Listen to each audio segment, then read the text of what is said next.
Recording in progress. Okay, so good morning ho sa bawat isa. At tayo po ay magkisiwala na sa ating Sunday School sa umagang ito.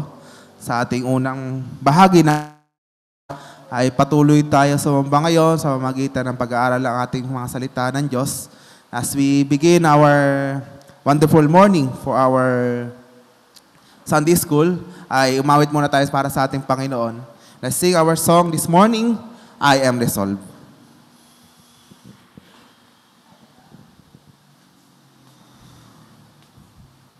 I am resolved no longer to linger, charmed by the world's delight. Things that are higher, things that are nobler, these have allured my sight. I will hasten to embrace Him so glad and free. Jesus, greatest, highest, I will come to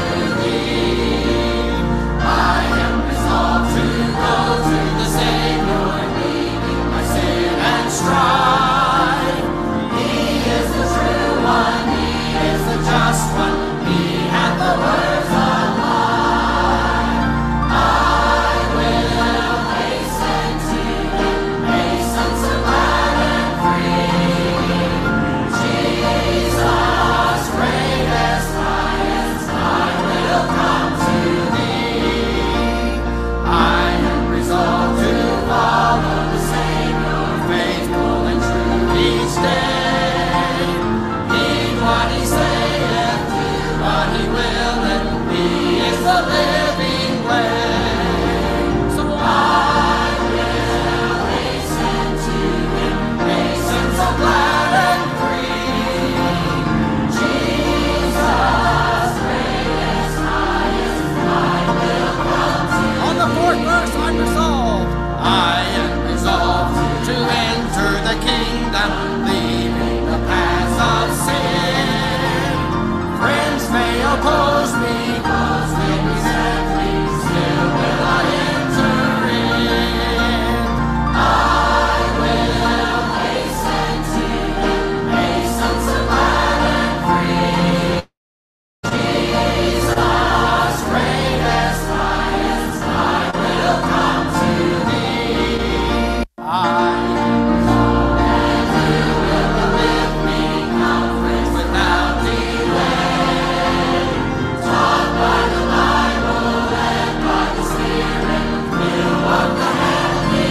on the chorus, I will hasten. I will hasten to embrace Him so glad and free.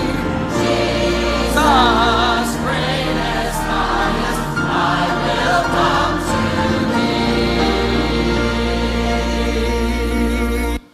At sa oras na ito, as this song will be a remind for us na patuloy natin sundin natin ang salita ng Diyos.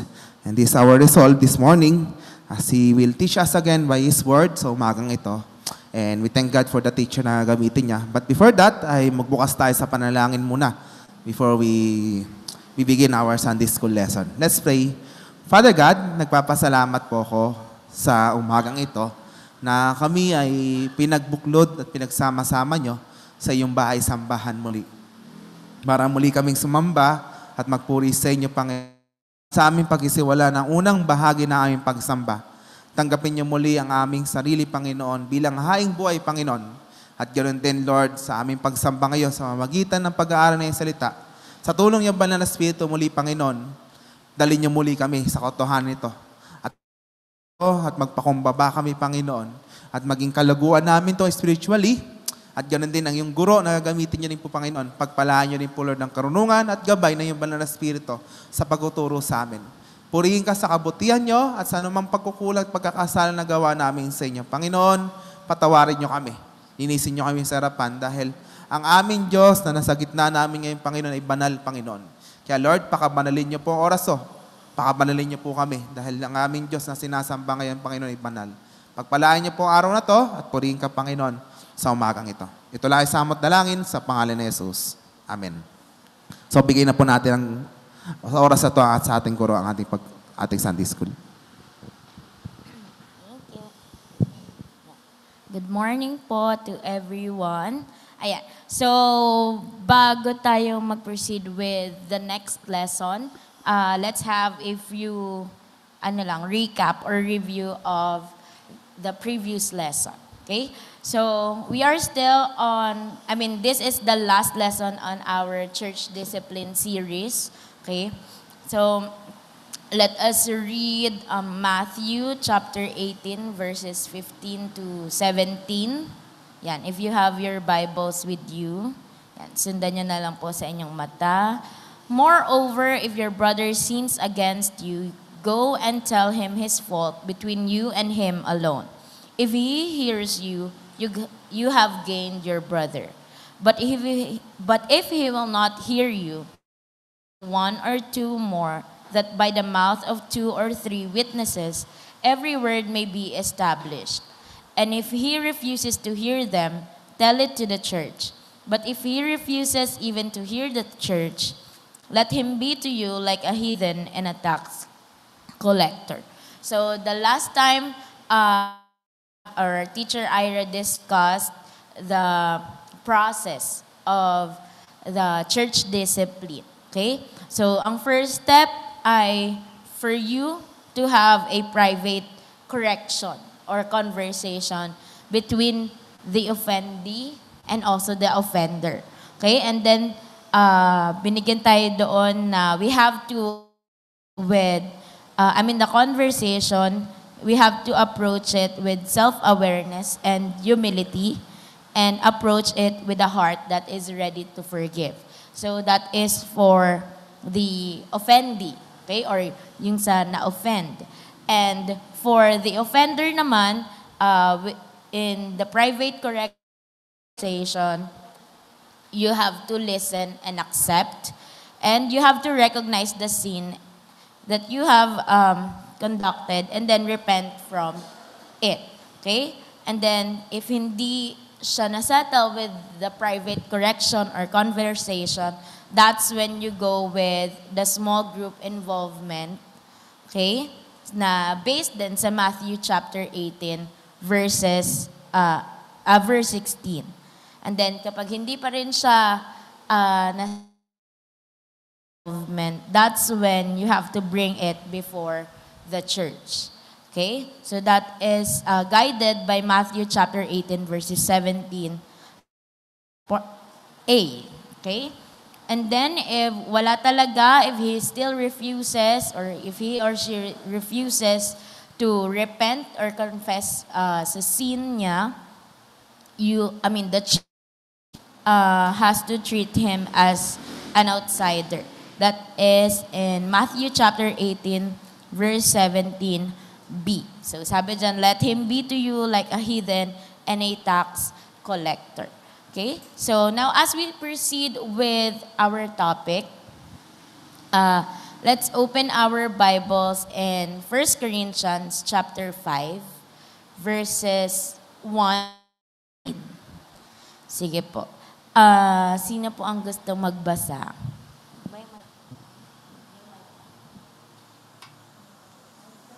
1 Corinthians chapter 5, verses 1 to 13.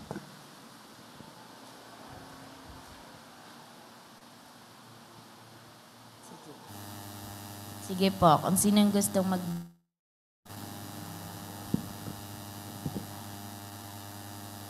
First Corinthians chapter 5, verse 1 to 13.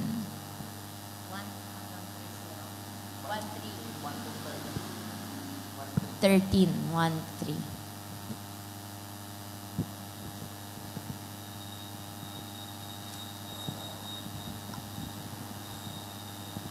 First Corinthians 5, 1 to 13. It is actually reported that there is a sexual immorality among you, and of a kind that is not related even among pagans. For a man has his father's wife, and you are arrogant. You not rather to mourn. Teka lang. Let him who has done this be removed from among you. For though absent in body, I am present in spirit, and as if present, I have already pronounced judgment on the one who did such a thing. When you are assembled in the name of the Lord Jesus, and the Spirit is present, with the power of our Lord Jesus, you are to deliver this man to Satan for the destruction of the flesh, so that his spirit may be saved in the day of the Lord. Your boasting is not good. Do you not know that a little leaven leavens the whole lump? Cleanse out the old leaven, that you may be a new lump, as you really are unleavened. For Christ, our Passover lamb, has been sacrificed. Let us therefore celebrate the festival not with the old leaven, the leaven of malice and evil, but with the unleavened bread of sincerity and truth. I wrote to you in my letter not to associate with social immoral people, not at all meaning the sexual immoral of this world, or the greedy and swindlers or idolatries. Since then you would need to go out of the world. But now I am writing to you not to associate with anyone who bears the name of brothers if he is guilty of sexual immorality, or greed, or an idolater, reviler, drunkard, or swindler, not even to eat with such a one. For what I have to do with judging outsider, it is not those inside the church whom you are to judge. God judges the outside. Purge the evil person from among you. Okay, thank you po. So, a little background from 1 Corinthians chapter 5, verses 1 to 13.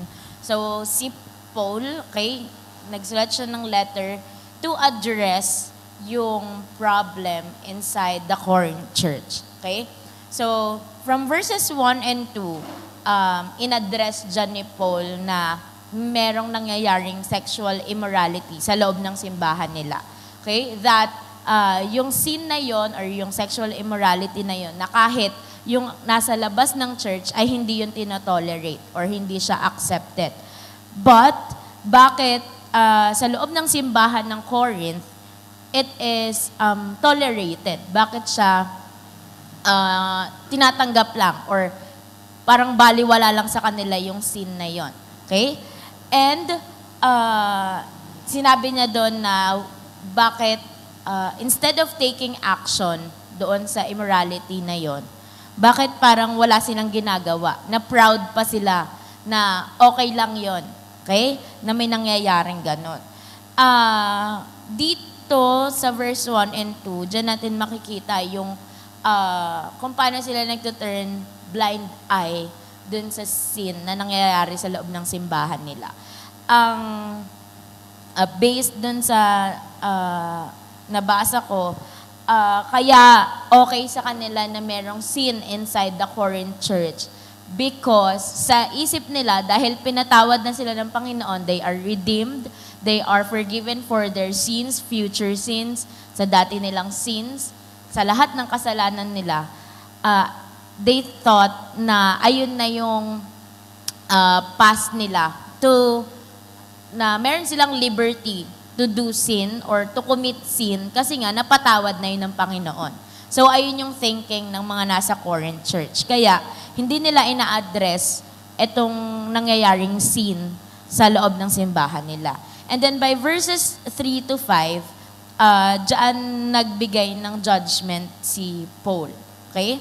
So, sinabi niya, kahit wala siya dyan, physically, sa loob ng Corinth church, but they are in the same faith, and they are worshiping the same Lord, nagbigay siya dyan ng instruction kung ano yung judgment niya.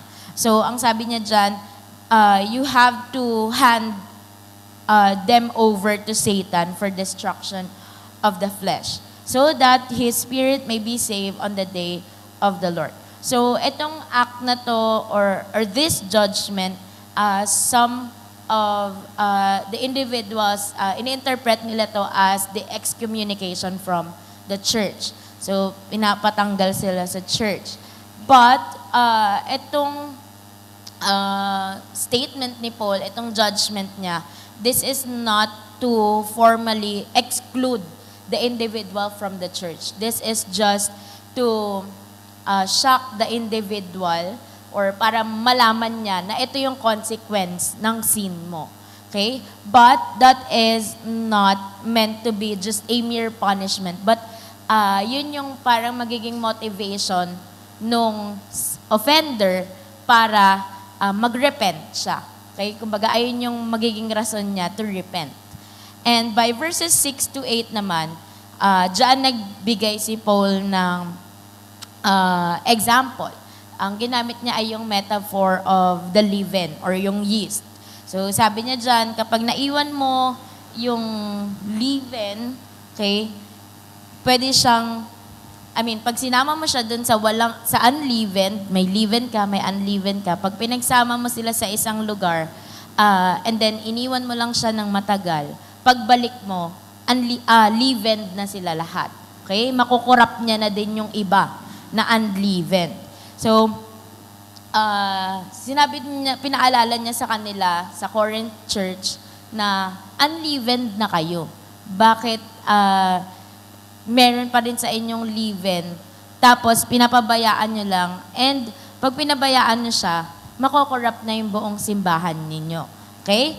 And then by verses 9 to 13, kina-clarify ni Paul dyan, yung previous instruction niya, yung previous judgment na do not associate with those na nagko-commit ng sin. So that malaman nila yung consequences ng sin na ginagawa nila. Okay? And meron din yung sinabi si Paul na yung mga nasa labas ng simbahan, you are not to judge them. Okay? Kasi ang Panginoon ang magja-judge sa kanila. Ang i-judge nyo ay yung nasa loob ng simbahan. Okay?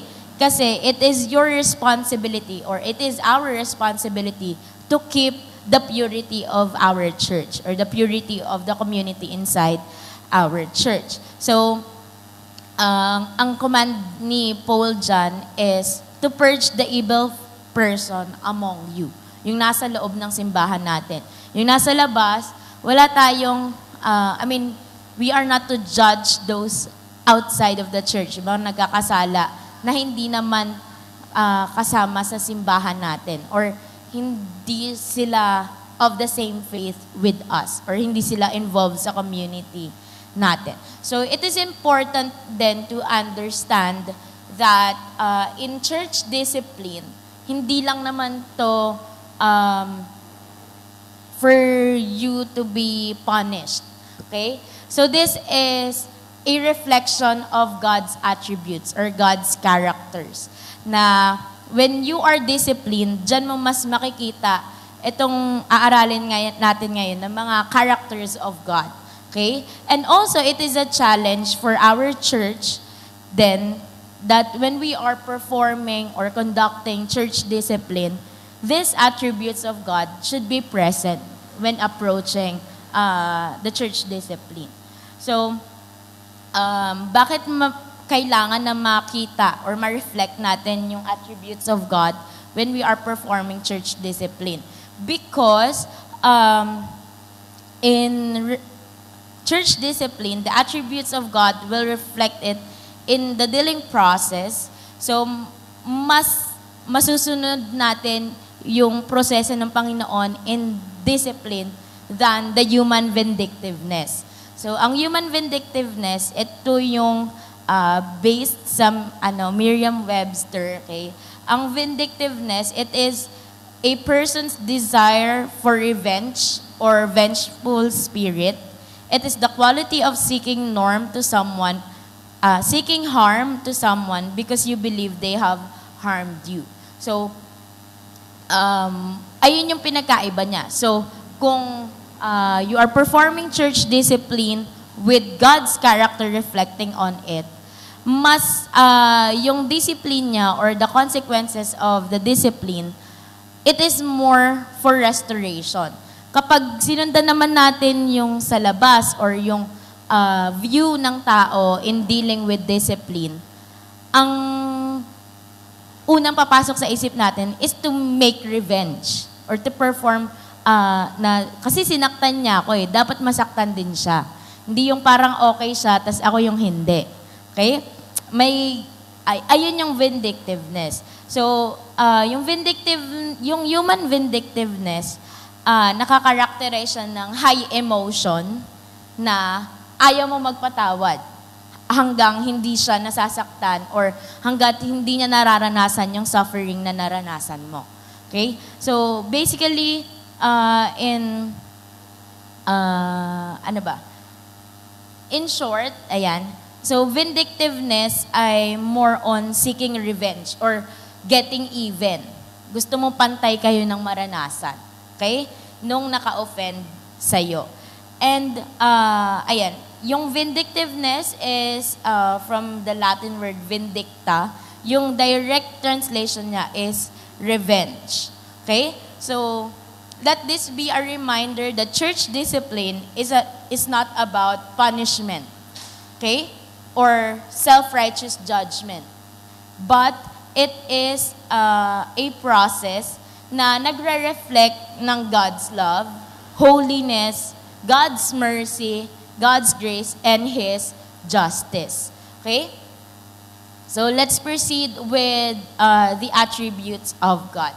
So meron tayo ditong 5, but I have divided it into its roles sa kapag tayo ay nag-perform ng church discipline. Okay, so we'll start with the standard and motivation of the church discipline. So I want you to open Isaiah chapter 6, verse 3.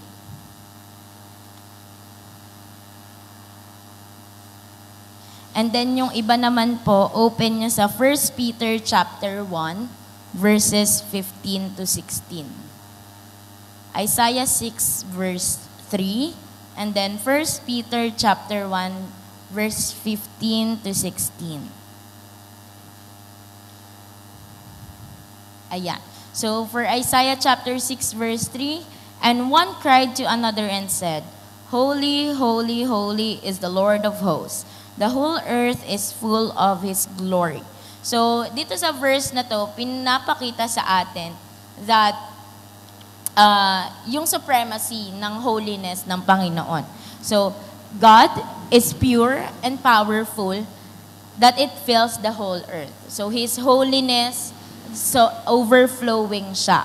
Okay? And by 1 Peter chapter 1, verse 15 to 16, ang sabi dyan, but as He who called you is holy, you also be holy in all your conduct, because it is written, be holy, for I am holy. So for this one, ang offendee dito, kapag tayo ng church discipline, ang offendee dito ay yung simbahan.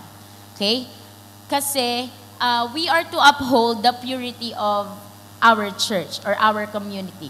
The purity of the holiness, kasi nga, we are called to be holy just like the one who called us. Okay? So, when we, kapag nagkaroon tayo ng kasalanan, that is to be under the church discipline, ang na-offend mo doon ay yung Panginoon. Okay? Ang Panginoon ang na-offend mo doon because He called you to be holy. Okay? In the context naman nung sa pagbinalikan natin yung 1 Corinthians chapter 5 dun sa Corinth Church, sinabi dyan ni Paul na you are to purge out the old leaven that you may be a new lump since you truly are unleavened. But those who are outside, God judges, therefore put away from yourselves the evil person. So from verse 7 and sa verse 13, pinakita dyan or sinabi dyan ni Paul na dapat ihiwalay nyo sa inyo yung nakakommit ng kasalanan so that hindi na lumala pa yung kasalanan sa loob ng simbahan. Okay? You should not tolerate it, but you should address it. Okay? Dito din, ang problem kasi nila sa church nila is there is a man sleeping with his father's wife or sa stepmom niya. And they are not being addressed sa loob ng simbahan. Okay? Tinotolerate lang nila to kasi nga, naisip nila na pinatawad din sila ng Panginoon from their sins. So, etong mga nagagawa nilang kasalanan ngayon, napatawad na din yan. Okay? Kaya parang okay lang dun sa mga members. But, pinapaalala sa kanila ni Paul na you are unleavened na. So, dapat, the things that you are doing is for the holiness of God. And you are gearing and living for the holiness of God. Just like the holiness of God who called you. Sinabi din dyan ni Paul na yung sin na yan, yung sexual immorality inside the church, dapat, hindi nyo siya tinotolerate kasi nga yung sa labas nga ng simbahan, hindi yan tinotolerate. Bakit kayo sa loob ng simbahan? Tinotolerate nyo yan. So, sinabi niya na mali yung pananaw nila when it comes to them being set free from sin. So, pinapaalala sa kanila ni Paul na kahit tayo ay napatawad na sa kasalanan natin, whether it is small, big, shallow, or kung gaano pa yan kalala yung kasalanan na yan, na napatawad ng Panginoon, dapat sa araw-araw nating pamumuhay, we are gearing towards the holiness of God. Or we are to be holy just like the God who called us. Okay? So, ang sinasabi dito ni Paul, when it comes to the holiness of God, ay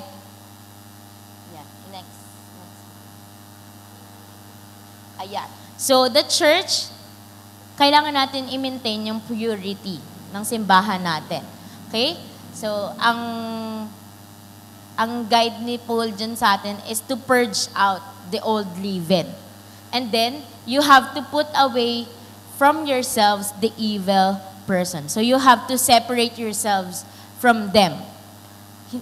Separation in terms of not fellowshipping with them or not going to assemblies with them. Okay? That is para maramdaman nila na may mali sa nagawa nila, na hindi okay yung ginawa nila. Okay? And next, ang implication sa atin yan, that, ayan. So, we should not tolerate sin, but rather address it so that we can uphold the holiness of the church and to maintain the purity of our church. Okay? So, when we are conducting sin that can be under the church discipline, hindi kasi yung tao yung na-offend natin dyan. It is the holiness of God that we are offending. Okay? Ayan. So, I think we can proceed with the next attribute. Okay? Next natin. So, the next role is that the characters of God are firm and compassionate. So, simulan natin siya sa firm. So, the firm hand, ito yung justice ng Panginoon. Yan. So, pag binasa natin yan sa 1 Corinthians chapter 5, verse 3 to 5, ayan. Sa verse 5, makita natin dyan, sabi ni Paul, "Deliver such a one to Satan for the destruction of the flesh, that his spirit may be saved in the day of the Lord." So, in verses 3 to 5, dineliver dyan ni Paul yung judgment niya towards doon sa offender na unrepentant. Okay? So, in-address niya yung wrong or yung mali, yung sin na nagawa nila, and also, ina-encourage niya yung mga members ng Corinth Church na wag nyo na siyang itolerate. Kasi alam na nga natin na mali yung ginagawa niya. So, dapat, ina-address niya yung mali na nagawa niya. Okay? And then, let's read naman sa Proverbs chapter 28, verses 13 to 14. Ayan. So, sabi dyan, "He who covers his sins will not prosper, but whoever confesses and forsakes them will have mercy. Happy is the man who is always reverent, but he who hardens his heart will fall into calamity. So, in the context of church discipline, based dito sa verse na to, kapag yung sinner or kung sino man yung offender, okay, kapag unrepentant talaga siya, okay, hindi niya mararanasan yung mercy. Okay? And kapag hinarden niya yung puso niya, hindi siya reverent or in humility, dahil hindi nga siya nagko-confess, hindi siya nagre-repent, magfa-fall siya into calamity. Ano yung calamity? These are yung pains ng buhay niya. So madami siyang mararanasan na struggles, and those struggles will encourage him to repent. Okay? So, paparanas sa kanya ng Panginoon yung mga consequences talaga ng nagawa niya. And then, with those consequences, siya na yung, tawag dito, it is now up to his choice kung lalayo siya sa Panginoon or mas lalapit siya sa Panginoon in times of those troubles na meron siya. So, it is either he will go back to the Lord and ask for forgiveness, confess his sin, and repent, or mas pupunta siya sa mundo. Okay? So, ayun yung, yung consequence or yung magiging result ng calamity na dadalahin ng Panginoon sa buhay niya. So, next naman is yung sa verse 14, happy is the man who is always reverent, but he who hardens his heart will fall into calamity.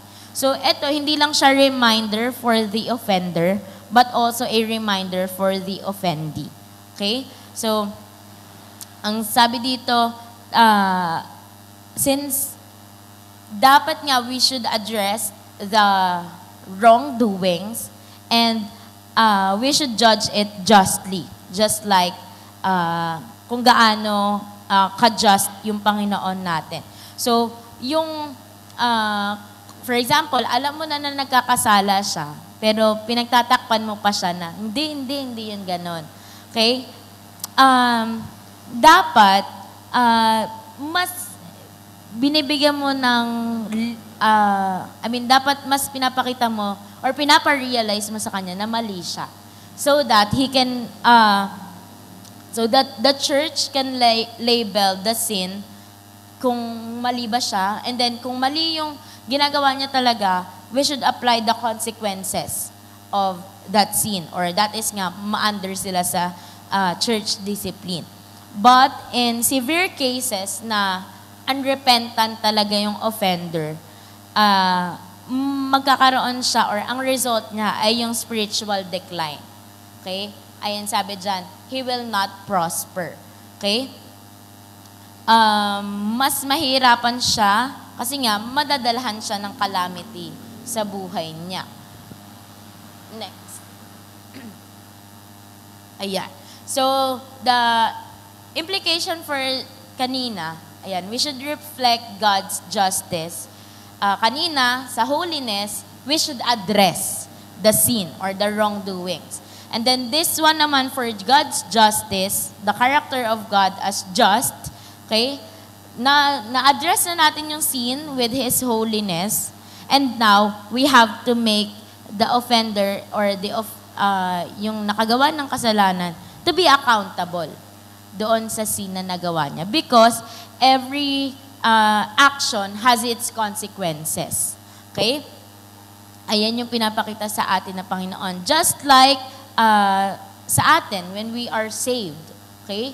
So, we are makasalanan, and then dahil just ang Panginoon, ginudge niya tayo. Okay?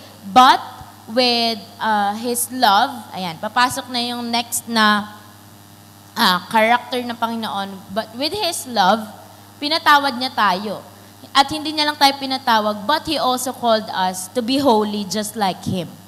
Okay? So, merong transformation na nangyayari. Merong growth. Hindi lang tayo pinatawad. So, the next one is the guiding and compassionate heart. So, ang next character ng Panginoon is His love. Because God is love. Okay? So, yun pa rin yung same verse natin, 1 Corinthians chapter 5, verses 4 to 5. So, I want you to focus doon sa sinabi ni Paul dyan na, deliver such a one to Satan for destruction of the flesh, that his spirit may be saved in the day of the Lord Jesus. Okay? So, asan dyan yung tag dito? Yung love. Kasi, sabi nga, i-deliver niyo siya kay Satan. Asan yung pagmamahal dun kung i-deliver niyo siya kay Satan? So, ang pagmamahal dun ay nandun sa, sa second part nung verse na yon. That his spirit may be saved in the day of the Lord. Okay? So, pinapakita dito na yung pagmamahal ng Diyos, the more that He disciplines you, He wants to discipline you, the more na mahal ka niya. Okay? So, kanina, sinabi natin na yung hand is over to Satan for the destruction of the flesh, that is just to, parang takutin ba yung nagkasala na ito yung mangyayari sa iyo kapag hindi ka nag-repent. But we still want your soul to be saved in the day of the Lord kasi mahal ka namin. Okay? So, paano natin siya i-approach?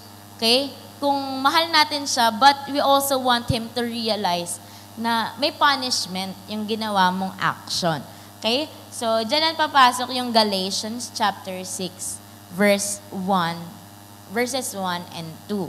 So, sabi dyan, Brethren, if a man is overtaken in any trespass, you who are spiritual restore such a one in a spirit of gentleness, considering yourself, lest you also be tempted. Bear one another's burdens, and so fulfill the law of Christ. Okay? So, dito, sinabi dyan na i-approach natin siya with gentleness. Okay? That magpakita pa rin natin sa kanya na mahal natin siya kahit meron siyang maling nagawa. Okay? Kasi nga, tayo, di ba nga sabi, for God commended His love toward us, that while we were yet still sinners, Christ died for us. Okay? So, siya, nagkasala din siya.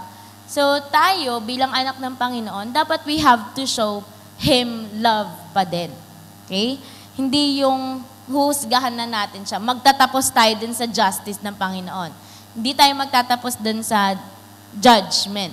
Dapat, kasunod nun yung love. Na dahil na-address na natin, we have to make Him accountable of this action na nagawa niya. And now, this is our time to exercise love for one another. Okay? So, yung sinabi nga dyan ng destruction of the flesh, para lang takutin natin siya, na ayun yung mangyayari sa kanya if hindi siya nag-repent.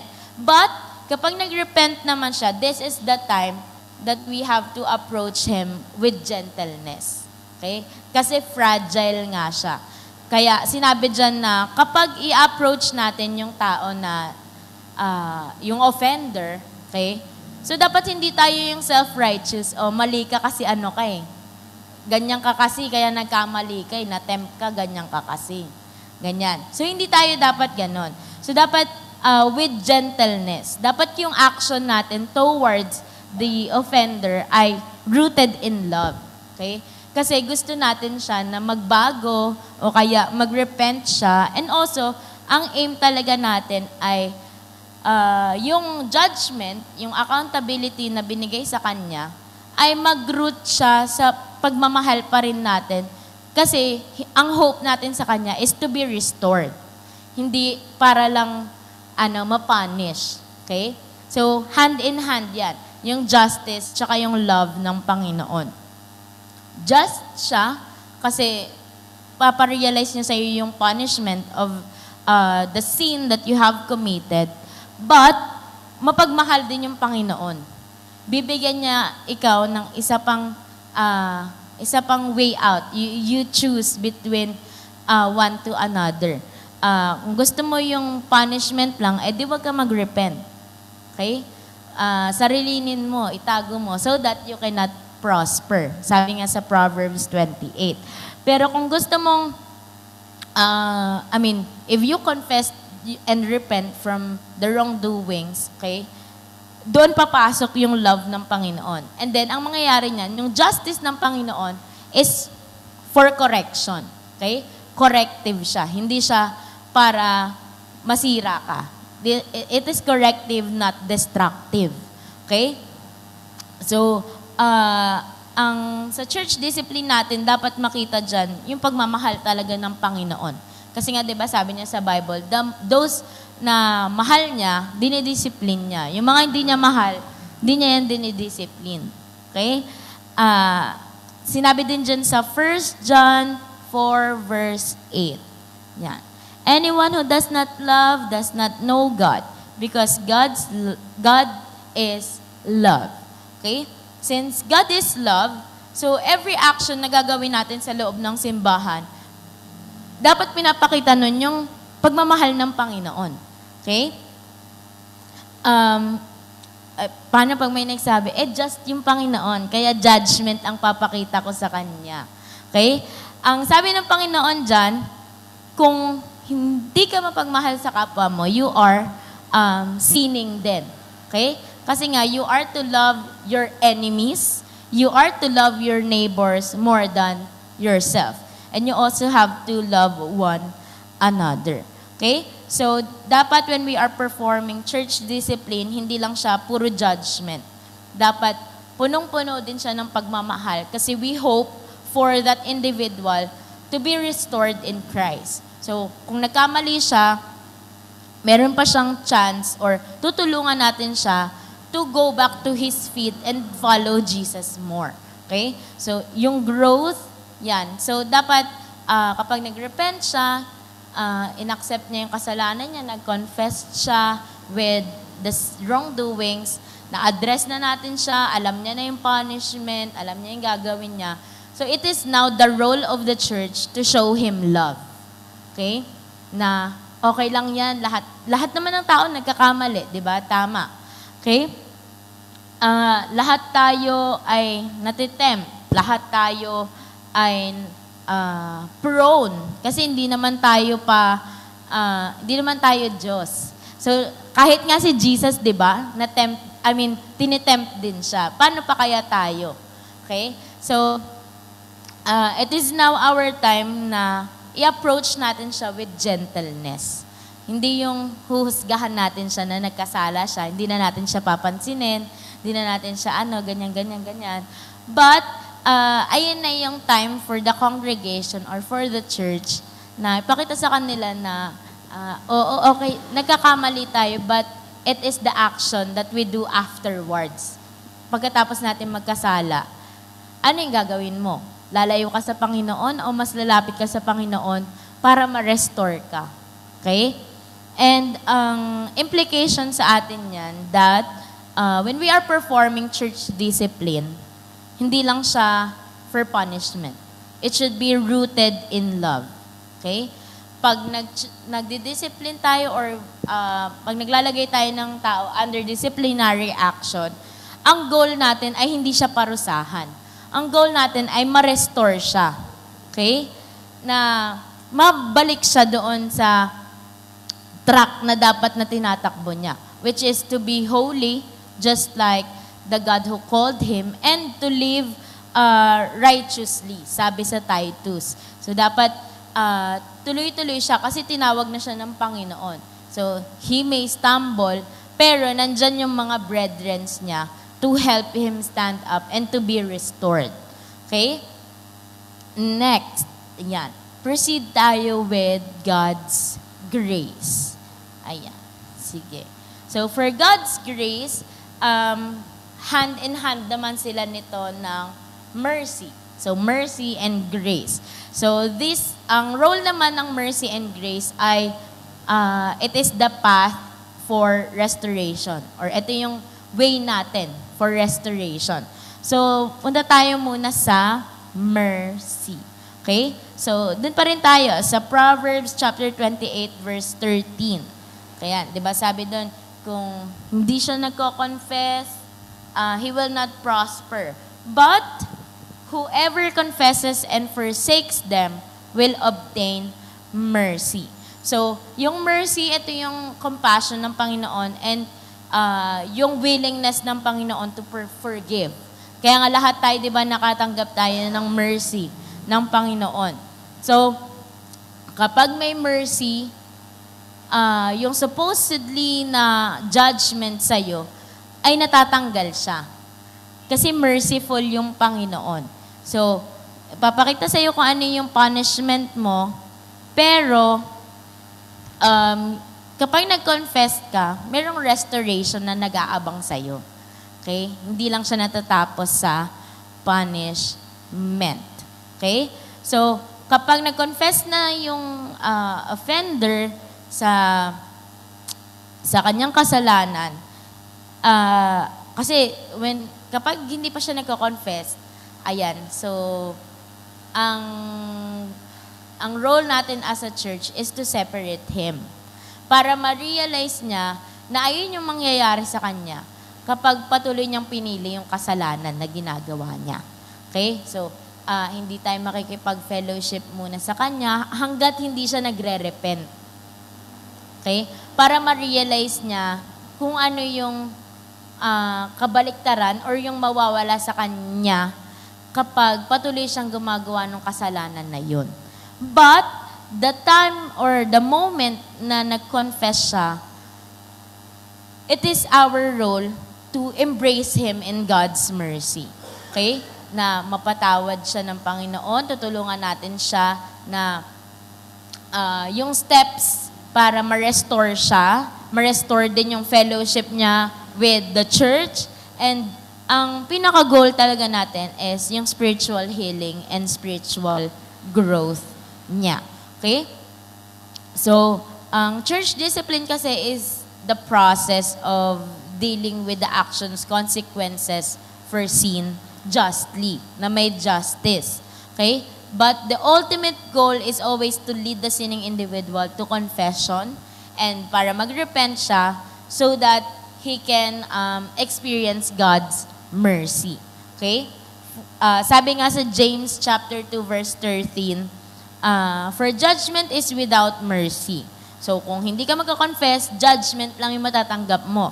But to the one who has but mercy triumphs over judgment.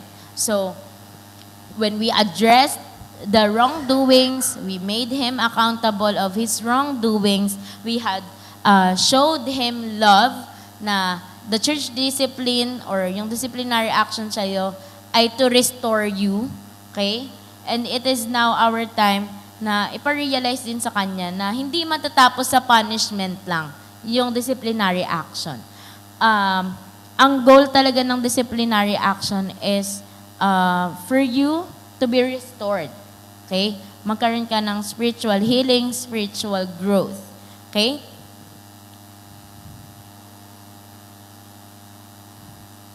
Okay. So, dapat, kapag nare-reflect natin yung God's mercy sa church discipline,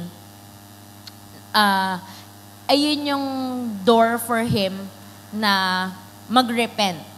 Okay? Hindi lang siya talaga matatapos sa judgment. So, for the offender, sige nga ate, anong nakalagay dyan? Next. Okay. So, mercy opens the door for restoration. So, sabi dyan, but whoever confesses and forsakes them will have mercy. Okay? Ayan, yung sinasabi ng Panginoon, pinapakita sa atin na kapag nag-confess ka, hindi mo mararanasan na hindi ka magpo-prosper. But you will experience the mercy of God. Okay? Next. Ayan. So this is a reminder for the offender and the offendee. Okay? Ang reminder sa atin dyan is, sa offender, dapat hindi niya titigasan yung puso niya. Okay? Dapat, pag magko-confess siya and magre-repent siya, in all humility, in full humility. Okay? Kasi kapag tinigasan niya yung puso niya, hindi siya magpo-prosper and also makakaranas siya ng pains in life or troubles in life lalo. And it is also a reminder for the offendee na in humility din. You should approach it in humility. Huwag mo din tigasan yung puso mo na hindi ka magpapatawad. Kasi nga tayo, napatawad lang din tayo ng Panginoon. So sino ba naman tayo para hindi tayo magpatawad? Okay? Kahit gaano pa kalaki yung kasalanan, kahit gaano kababaw, kaliit. Kasi nga tayo, lahat ng kasalanan, pinatawad ng Panginoon. From east to west, lahat ng kasalanan mo, pinatawad ng Panginoon. Kahit anong direction yan, kahit dati, ngayon, at yung gagawin mo pa lang, napatawad na yan ng Panginoon. What more tayo? Okay? So we should not harden our hearts and we should practice forgiveness or God's mercy. So we have to show the same compassion na meron yung Panginoon sa atin, sa ating brethren din. Okay? Okay. So, yung mercy ng Panginoon, kagaya nga ng pagiging saved natin. So, mercy lang din yun ng Panginoon sa atin.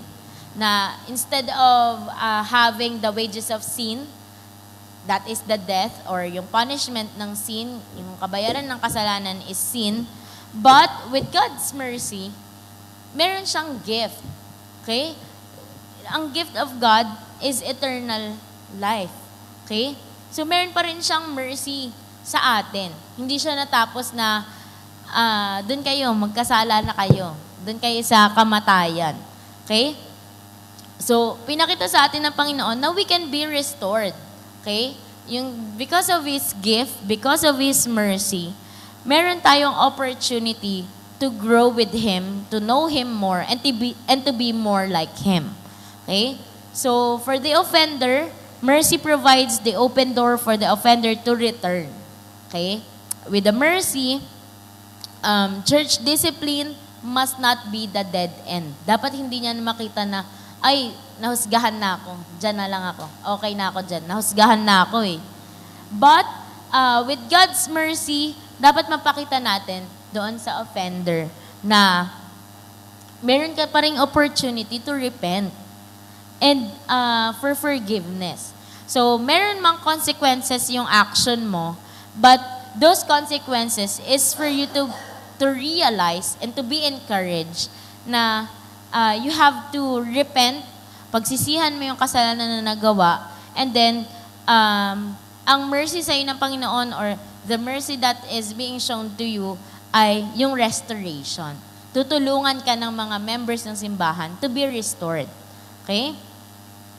So, while justice is necessary, discipline should also reflect God's mercy. So, God's mercy, this is providing opportunities for repentance and forgiveness. Okay? So, yung una, we should address the sin. Pangalawa, we should address the sin and provide accountability for the actions. And then, we have to show Him love so that yung accountability na yon or yung consequences ng action niya ay hindi niya makita as destructive or dead end for him. But we should encourage him na mahal ka namin, tutulungan ka namin na ma-restore. Okay? Hindi natin siya huhusgahan lang. Dapat mapakita natin sa kanya na mahal natin siya. Okay? And then, pag napakita natin na mahal natin siya, that's when magkakaroon siya ng opportunity na ay, pinapakita sa akin ng mga members na kahit nagkasala ako, mahal pa rin nila ako. Okay? And then, that's when the grace of the Lord will enter. Okay? So, sa grace ng Panginoon, so, alam naman nating lahat na yung grace is the unmerited favor. Okay? So, ayun yung gift of salvation na nagbigay din sa atin ng power for transformation. So, grace ensures that discipline is viewed as a means of spiritual aid rather than final punishment. So, dapat makita niya na yung church discipline ay hindi lang para parusahan siya, but to help him to grow and mature in his spiritual health or in his spirituality. And we have to realize na lahat tayo nag-fall short to the glory of God. Lahat tayo kailangan natin ng grace. Lahat tayo ay walang perfect sa atin. Di ba nga sabi, lahat tayo nag-fall short to the glory of God. So, it is just by grace of the Lord. Ayan. So, we have to approach Him. Babalik at babalik tayo na we have to restore Him in the spirit of gentleness. Okay? Dapat meron pa rin tayong humility or for the offendee, meron kang humility na patawarin mo din siya. Okay? Patawarin mo din siya sa nagawa niya sa'yo or kung na-offend ka man sa kanya. Kasi lahat naman tayo nag-fall short, lahat tayo nagkakasala. Walang perfect sa atin. So dapat i-approach natin na walang self-righteousness. Okay?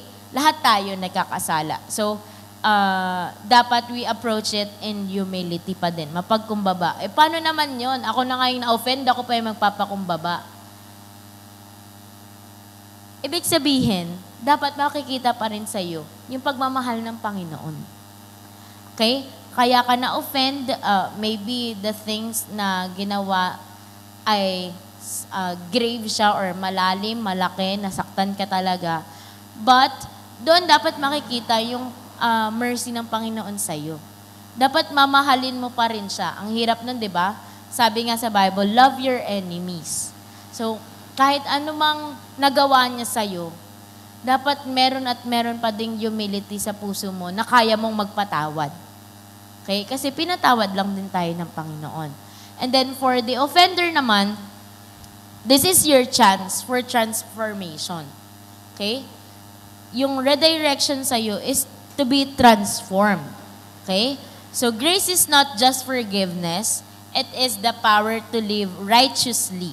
Okay? So ayan, sa Titus chapter 2 verses 11 to 12, for the grace of God that brings salvation has appeared to all men, teaching us that denying ungodliness and worldly lusts, we should live soberly, righteously, and godly in the present age. So hindi siya matatapos sa forgiveness lang. Dapat tayo or yung mga offender ay kapag na-forgive tayo, magbabago na tayo. Magta-transform na tayo. Dapat meron tayong spiritual maturity na dahil nagawa mo na to, natutunan mo na kung ano yung consequences nun, dapat hindi mo na uulitin yun. Okay? Dapat hindi na natin babalik-balik at babalik-balikan pa yung nagawa nating kasalanan. Okay? Kasi napatawad na tayo ng Panginoon dyan. Now, tinuturo niya naman sa atin na to live your life righteously before Him. Okay? And kagaya nga ng verse kanina na tinawag kanya to be holy din. Because the God that you are worshiping is holy. So, church disciplinary process is a means of grace.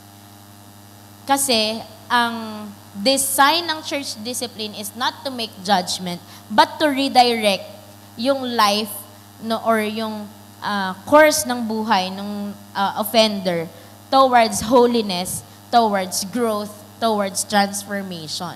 Okay? Sinabi pa dyan, ano pa ba yung grace ng Panginoon? Sabi dyan, sa 2 Corinthians chapter 12, verse 9, but He said to me, my grace is sufficient for you, for my power is made perfect in weakness. So, nanghina lang din siya, kaya siya nagkasala. Pero, or mahina siya nung time na yon, kaya siya na-tempt. Okay? So, lahat tayo, meron tayong kahinaan. Kaya nga sinabi ng Panginoon, na meron siyang grace. Okay? Sufficient yung grace na yon para mapatawad tayo sa mga kasalanan natin. Okay? So, sinabi din dito na God's grace is sufficient. It assures us that hindi mo kailangan magpakitang gilas para mapatawad ka ng Panginoon. Okay? Hindi mo kailangan gumawa ng mga bagay para ma-earn mo yung forgiveness. It is freely given to us. to us all. Kaya nga siya tinawag na unmerited favor. So, kahit gaano man kalala, kalalim, at kung ano man yung kasalanan natin, merong forgiveness na nag-aantay sa atin. Okay? Merong grace ang Panginoon sa atin. Okay? So, yung sinabi dyan na, for my power is made perfect in weakness. So, sa discipline, in terms of discipline, yung mga pain, or yung sabi dyan ni Paul na destruction of the flesh, okay? Yung mga pains na yon, yung mga weaknesses na yan, dapat yan yung magdadrive sa'yo or sa offender na itong weakness mo na to, ma-turn mo siya into strength. Okay? Ayun yung times na when you are weak, that's the time na mararanasan mo yung full power of God. Yung pagmamahal niya sa'yo, yung mercy niya sa'yo. Ayan. Diyan mo siya may experience when you are weak. Diyan mo siya kitang-kita, ramdam na ramdam. Okay? Kasi nga, dapat kapag nagdidiscipline din tayo, kung sino man yung nagdidiscipline or yung officer na nagdidiscipline, dapat i-approach niya din yun with gentleness, with the grace of God. Kasi lahat tayo fall short. Okay? You have to approach it with gentleness kasi nga, fragile siya, weak siya. Okay? So dapat yung papakita natin sa Kanya ay yung pagmamahal ng Panginoon, yung mercy ng Panginoon, yung grace ng Panginoon, kung siya ay nag-repent, kung siya ay nag-confess ng kanyang sins. Okay? And, ayan. So with yung mga painful circumstances sa buhay niya na mangyayari or yung calamities of life na mangyayari sa kanya, that is a reminder for us na merong grace yung Panginoon. Meron siyang unmerited favor na freely given. We can all be forgiven. So ang implication sa atin yan that grace reminds us that everyone falls short and discipline should be conducted in a way that it reflects God's grace, allowing growth and transformation. Next. Sige. For our final reminders, ayan, we have to remember that church discipline is fundamentally guided by God's character, beginning with holiness. So, makita natin yan sa Isaiah chapter 6, verse 3, which demands that the church uphold purity and address sin to maintain a pure community. And then, that this holy standard is enforced by justice, okay, which requires that wrongs should be addressed and accountability is maintained. Yet, the entire process should be driven by love. Okay? Rooted in love dapat siya. Ensuring that discipline is always aimed at the restoration of the individual, not for mere punishment. And lastly, the restoration is made possible by mercy, which provides vital opportunities for repentance and forgiveness, and with grace, which allows us for necessary growth and transformation by reminding us that everyone falls short. So, next. Ayan. So, do you have any questions? Doon na po natatapos yung Sunday school natin. Ayan. Meron po ba? So, ito iiwan ko sa inyo na question. How can the church better reflect God's holiness in its disciplinary practices? Yan. Kayo na po ang bahalang mag-isip, magtanong sa sarili, mag-ponder. Ayan.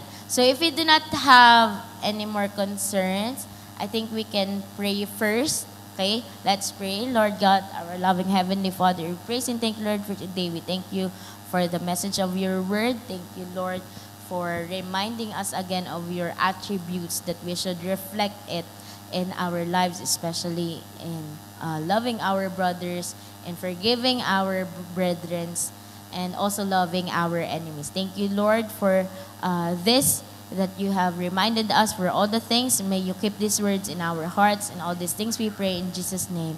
Amen. Thank you po.